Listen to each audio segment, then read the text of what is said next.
In this very short video, we're going to show you something that we covered in one of our webinars, but it's been requested that we show you this in a short FAQ video so that you're not trawling through a 30-minute webinar trying to find this small example.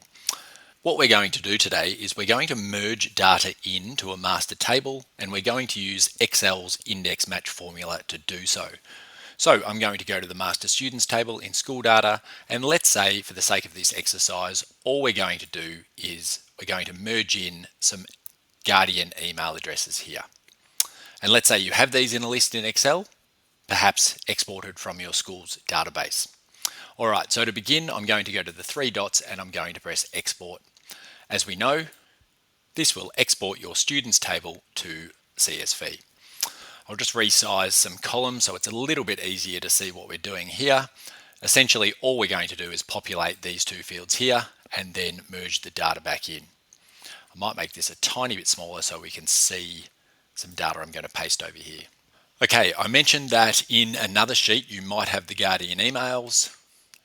Here they are here, exported from your school's database. I'm simply going to copy the relevant data, go back to my CSV, and I'm going to paste it over to the right here in some helper cells. I'm going to delete this before I merge the data back into school data.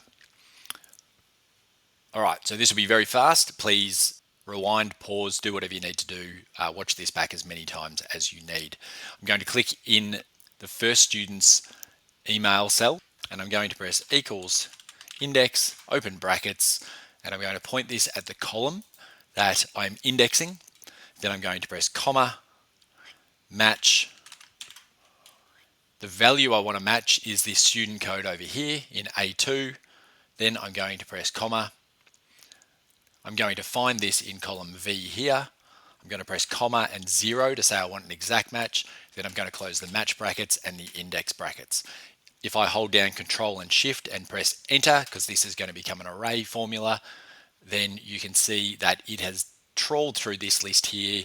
It has found the value 1056, which is down here towards the bottom, and it has returned the value in column W here. If I click back in the cell here, you can see that that column W value is what it has indexed, if you like. Now, if I want to copy this to column P, I can leave W colon W like this, because when I drag it one column to the right, it is going to reference column X instead, and that's exactly what I want it to do. But I still want it to look in A, and so I'm going to put a $sign in front of the A, and there's two ways of doing that, either Shift 4, or you can toggle through F4, which toggles through the various configurations here. I always want it to look in column V, and so I'm going to lock that down by pressing F4.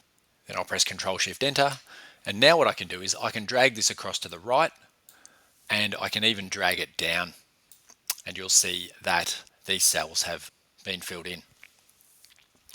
Now, two important points. Number one, we can't leave these as formulas. We need to turn them into values. So while it's still highlighted, I'm going to press Control C, then I'm going to hold down Alt, tap H for Harry, V for victory, and V for victory again, and you'll see that they have changed to values. Now I'm going to get rid of these helper columns over here by highlighting and pressing delete.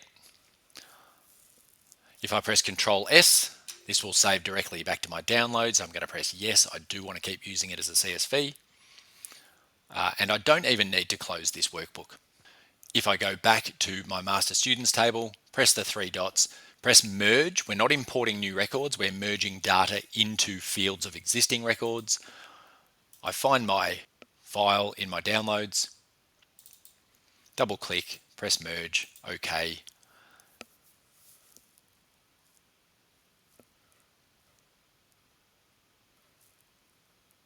And press OK and commit records to database. You can see it's checking every record in the database to see whether changes have been made to each record. Press OK and done, and your Guardian emails are loaded. That's it. Stay tuned for more helpful FAQs answered, and feel free, of course, to send through any that you may have. See you next time.